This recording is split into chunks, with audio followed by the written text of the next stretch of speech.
Ryan Reynolds here from Mint Mobile with a message for everyone paying big wireless way too much. Please, for the love of everything good in this world, stop. With Mint, you can get premium wireless for just $15 a month. Of course, if you enjoy overpaying, no judgments, but that's weird. Okay, one judgment. Anyway, give it a try at mintmobile.com/switch. Upfront payment of $45 for 3-month plan, equivalent to $15 per month required. Intro rate first 3 months only, then full price plan options available. Taxes and fees extra. See full terms at mintmobile.com. The Stone Zone on the Red Apple Podcast Network. Welcome back in the Stone Zone. I'm joined now by the 79th Secretary of the Treasury of the United States, Scott Bessent. In his business career, Scott Bessent was widely recognized as one of the world's foremost macro hedge fund managers. He's given that up to serve the American people. Scott Bessent is a free thinker, a libertarian, strong supporter of digital currency, but above all, he is a Trump loyalist who is playing a key role in implementing the president's strategy for the golden age. Scott Bessent, welcome to the Stone Zone. Roger, it's great to be on. We're very honored to have you. There's so much I want to ask you, but let's start here. How do you see the implications for the passage of the new budget reconciliation bill, also known as the Big Beautiful Bill? I think it is, the largest single tax cut in American history. The president's critics keep pointing to, this is going to balloon the deficit. They don't understand economic growth. Tell us the implications from your point of view. Yeah, Roger, this one big beautiful bill is the most important piece of legislation that's going to pass this year. The president's economic agenda is the three-legged stool. It's trade, it's taxes, and it's deregulation. And all I hear as Treasury Secretary, all I hear from people who don't like the tariffs is uncertainty, uncertainty, uncertainty. But then the same people who complain about uncertainty about the tariffs, they are trying to block this tax bill. And I can tell you that the certainty that will come from this tax bill is a stimulus in and of itself. And as you said, if you want to see a deficit blowout, don't pass this tax bill because the growth will collapse. And this is the we're making the 2017 Tax Cuts and Jobs Act permanent. We are putting in full expensing for equipment and machinery. We're putting in full expensing for factory structures. So not only is the U.S. the best place to have a factory, it's going to be the most tax-effective place to build one and furnish it out with equipment. And then this bill also contains the president's campaign promises of no tax on tips, no tax on Social Security, no tax on overtime, and tax deductibility for auto loans for American-made cars. And so, Roger, every Democrat who voted against this bill voted against a tax cut on Social Security. Every single one of them. Secretary, this morning I saw that you met with community bank leaders from both in and outside New York, as well as small business owners. What did you hear from them, and how is the Trump administration approaching small business overall? One of the things I respect about you is you're a man who understands both Wall Street and Main Street. I think this is particularly relevant at this time. Roger, when you're from Little River, South Carolina, and then move to Park Avenue, you understand Main Street and Wall Street. And Wall Street's done great. Now it's Main Street's turn to share in the prosperity. Both can both can do well. It's not one or the other. It's time for Main Street to play some catch up. And I think that one of the key elements for Main Street playing catch up are these small community banks, small town banks, or small regional banks that have just been throttled in their growth prospects. and inability to serve their communities by all this excess regulation that we got coming out of the great financial crisis. And I used to teach economic history, and the history is that when you have a crisis, there's always an overreaction. And what these small bankers from mostly New York, but some from around the country have told me is that this regulation is killing them. They want to go out. They want to help their communities. 70% of agricultural lending is from small banks. 40% of small business lending. And we've got to get these banks on their feet, healthy, and lending again. And they're chomping at the bit to go.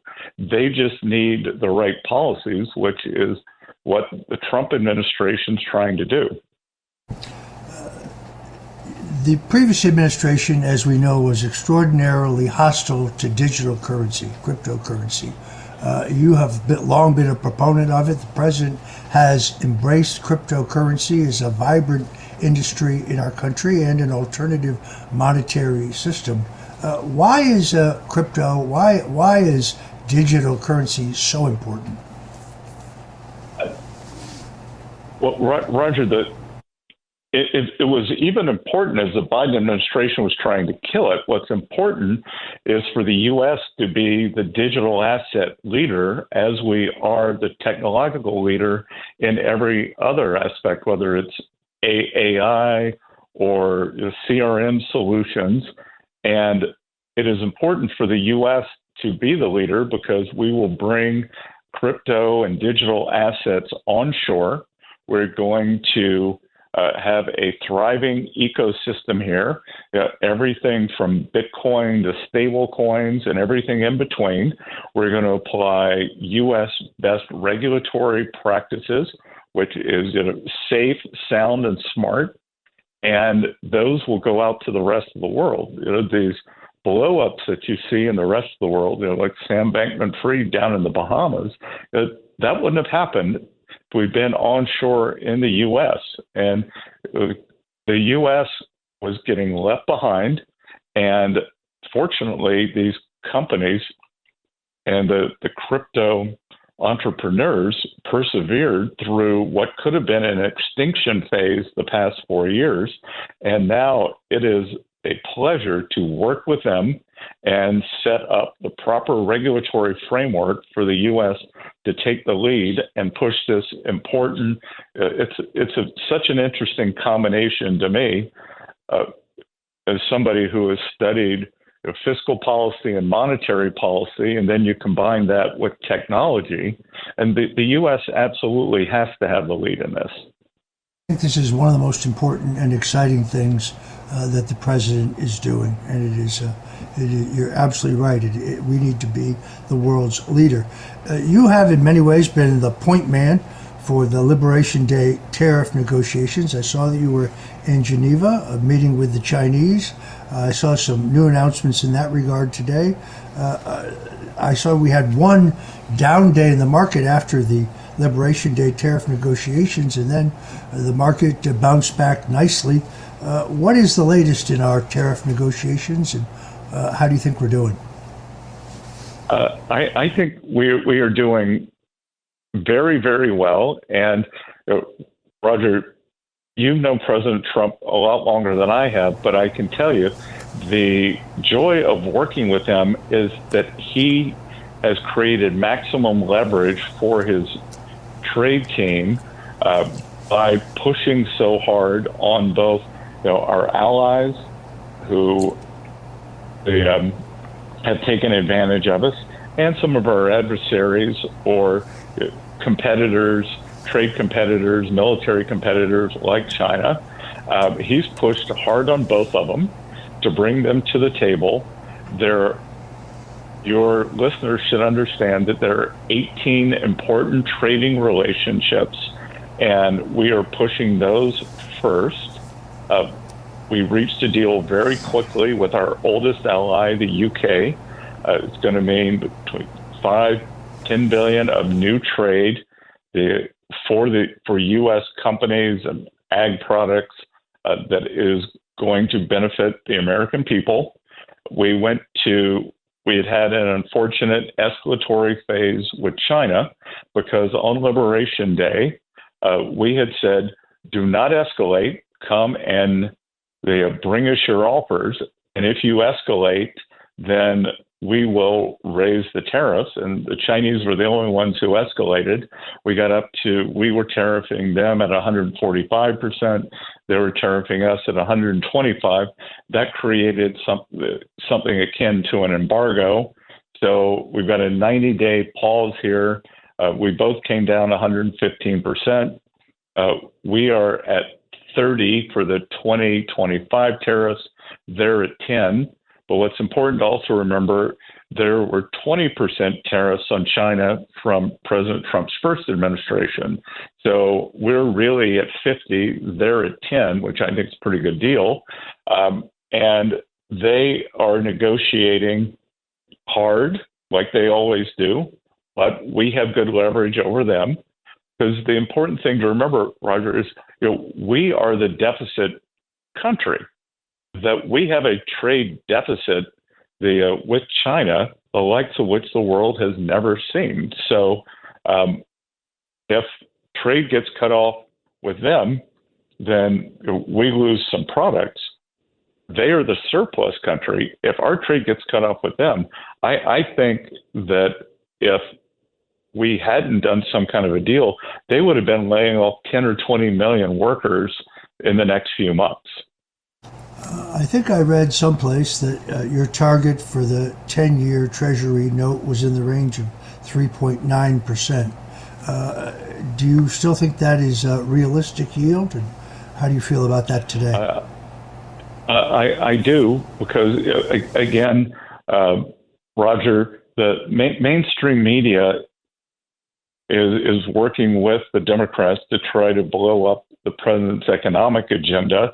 And, I feel like I am just dodging these crazy arrows that they're shooting all the time. And the better the agenda gets, the crazier the things they say get. So last week, bond yields went up, and they said, it was because it was of the president's tax bill, and this is what's going to happen to deficits. Well, you know what? Bond yields went up around the world. And the Japan yields went up much higher on a percentage basis. Same in Germany. And I think once we see that there is not an inflationary impulse from the tariffs, that energy prices continue coming down.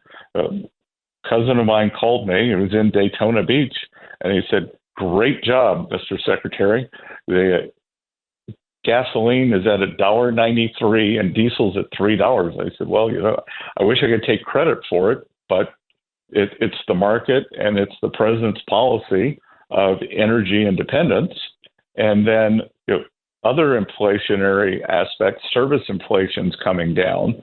So I think once this kind of fear-mongering that we're going to have this big wave of inflation comes down, we will go back, Roger, to President Trump's, something similar to President Trump's first term, where we had high levels of growth and it was non-inflationary.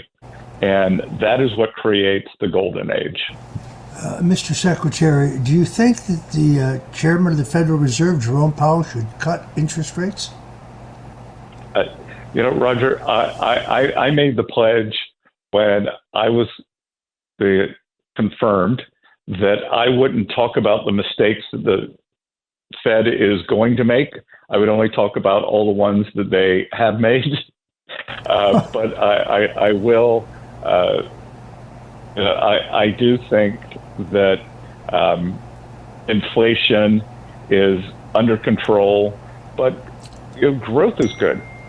Growth continues to surprise all the pundits and the naysayers. The jobs numbers are strong. The economic numbers are good. So we'll see what happens with rates. Yeah, the president has said he believes that the Fed should cut rates, so neither you nor I need to say it. I think the president is absolutely right. How close are we to a bank deregulation deal? Would that not make it easier for banks to hold those Treasury notes we spoke of? Yes, I think we will get something over the summer. There's a technical term called the supplementary leverage ratio. And Roger, I began my career on Wall Street in 1984 as a banks and insurance analyst, so I know how these beasts work from the inside, and how bank regulation should work and could work. And we are pushing to have this supplementary leverage ratio either reduced or removed, and it will allow banks to buy more treasuries. And it's the craziest thing you've ever seen. They got to take a big capital charge for holding a risk-free asset. So during COVID crisis, there was an emergency lifting of the supplementary leverage ratio and caused rates to go down the tens of basis points. So I think we could see anywhere from 30 to 60 basis point decrease in rates based on this over time.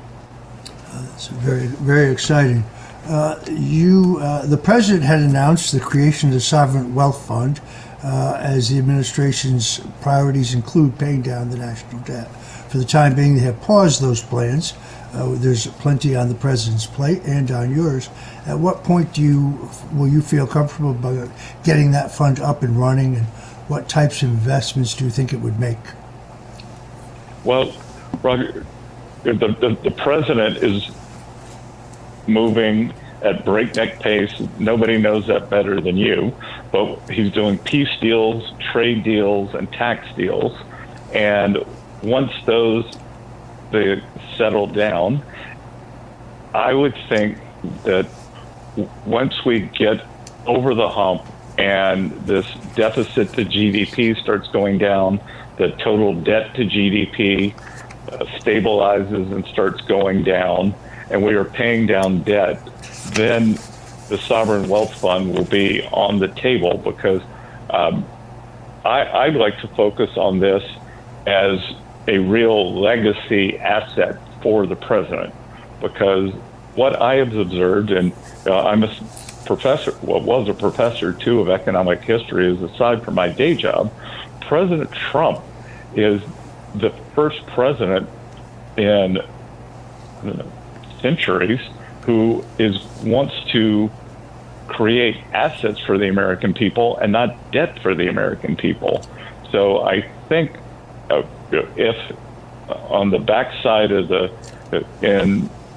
excuse me, in 26, 27, 28, we can stand up this sovereign wealth fund.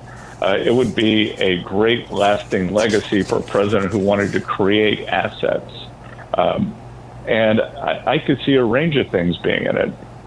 The president created the idea of this Ukraine economic partnership. He's the first president not just to write blank checks for military aid. I could see that going into the sovereign fund and sitting on the balance sheet there, because, Roger, this isn't the kind of thing that's going to produce big gains for the American taxpayer over the next couple of years. But if this terrible war in Ukraine is able to end, which the president is pushing hard for, and Ukraine rebuilds successfully, and I think because of the partnership with the U.S., they will rebuild more successfully, this partnership could be worth in the hundreds of billions or over $1 trillion. If you're just tuning in, folks, we're talking to Secretary of the Treasury Scott Bessent. You're in the Stone Zone, and we'll be right back.